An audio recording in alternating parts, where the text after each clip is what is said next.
اعوذ باللہ من الشیطان الرجیم بسم اللہ الرحمن الرحیم۔ ناظرین کرام، پاکستان کی عدالتی تاریخ اس وقت جس موڑ پہ کھڑی ہے اس سے پورے پاکستان میں بے چینی پائی جاتی ہے۔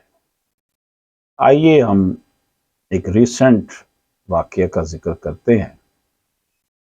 سپریم کورٹ کے سینئر ترین جج جسٹس قاضی فائز عیسیٰ نے دستور پاکستان کی گولڈن جوبلی پر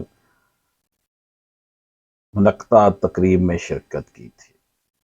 سپریم کورٹ کے جسٹس قاضی فائز عیسیٰ نے پارلیمنٹ میں اپنے خطاب کے حوالے سے وضاحتی بیان بھی جاری کیا۔ کہا کہ میں نے تقریب میں خطاب سے معذرت کر لی تھی، لیکن جب بعض تقریروں میں سیاسی بیانات دیے گئے تو پھر میں نے کسی ممکنہ غلط فہمی کا ازالہ کرنے کے لیے بات کی تھی۔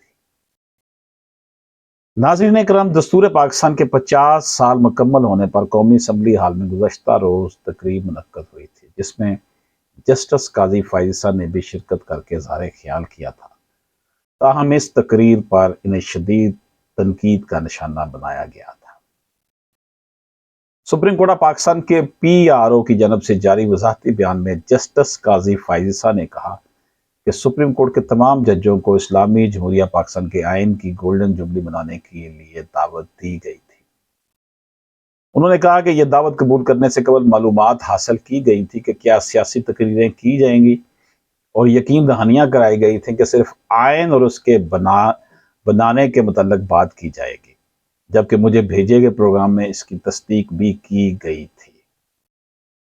جسٹس قاضی فائز عیسیٰ کا کہنا تھا کہ اس نقطے کی وضاحت میرے عملے نے قومی اسمبلی کے ڈپٹی ڈائریکٹر سے کروائی، اور پھر خود میں نے اسپیکر سے براہ راست بات کی اور اس کے بعد یہ دعوت قبول کی، کیونکہ میں آئین کے ساتھ اظہار یکجہتی کرنا چاہتا تھا۔ ناظرین کرام، سپریم کورٹ کے سینئر جج نے کہا کہ مجھ سے پوچھا گیا تھا کہ کیا آپ تقریر کریں گے، اور میں نے معذرت کر لی تھی، لیکن جب بعض تقریروں میں سیاسی بیانات دیے گئے تو پھر میں نے بات کرنے کے لیے درخواست کی تاکہ کسی ممکنہ غلط فہمی کا ازالہ ہو سکے، اور پھر بات کی۔ ان کا کہنا تھا کہ یہ امر باعث حیرت ہے کہ بعض لوگوں کو اس بات پر اعتراض ہے کہ میں کہاں بیٹھا تھا یا میں نے آئین کی یاد منانے کے لیے تقریب میں شرکت کیوں کی تھی۔ میں ہال کے کونے میں یا گیلری میں بیٹھنے کو ترجیح دیتا، لیکن عدلیہ کے ایک فرد کی عزت افزائی کے لیے مجھے درمیان میں بٹھایا گیا۔ میں نے بیٹھنے کے لیے خود وہ جگہ نہیں چنی تھی۔ جسٹس قاضی فائز عیسیٰ نے کہا کہ آئین کو سیاسی تنوع کے تمام اطراف سے لوگوں کے براہ راست چنے گئے نمائندوں کے ذریعے بنایا گیا، جن کی دانشمندی کی گواہی دیتا ہے۔ اس نے کامیابی کے لیے بانی کے نصب و لین، اتحاد، یقین اور نظم کی توثیق کی، اور ثابت کیا کہ اگر لوگوں کے مفاد کو مقدم رکھا جائے تو سب سے زیادہ گنجلک مسائل بھی اخلاص اور جذبے کے ذریعے حل کیے جا سکتے ہیں۔ انہوں نے کہا کہ لوگوں کے منتخب نمائندے مکمل احترام کے مستحق ہیں، اور آل انڈیا مسلم لیگ کے سیاستدانوں کے بغیر ہم آزادی حاصل نہیں کر سکتے۔ ان کا کہنا تھا کہ کنونشن کے منتظمین نے پاکستان کی تاریخ کا ایک خصوصی اہمیت کا دن منانے کے لیے سب کو دعوت دی تھی، اور آئین کی گولڈن جوبلی سب کے لیے باعث مسرت ہے۔ یہ کسی مخصوص ادارے یا جماعت کا تنہا استحقاق نہیں۔ آئین کی اہمیت سب پر واضح کی جانی چاہیے، اور ایسا مسلسل کرنا چاہیے۔ سپریم کورٹ کے جج کا کہنا تھا کہ جب پاکستان کے پاس لوگوں کے براہ راست چنے گئے نمائندوں کا بنایا گیا آئین نہیں تھا تو ملک تقسیم ہو گیا تھا۔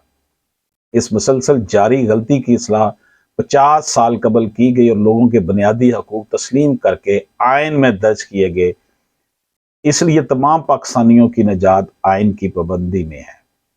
جسٹس قاضی فائز عیسیٰ نے کہا کہ شہریوں کا بہترین مفاد اسی میں ہے کہ تقسیم کے بیج نہ بوئے جائیں، اور آئین کا منایا جانا ہماری تاریخ کے اہم ترین لمحات میں سے ہے جسے منانا ضروری ہے۔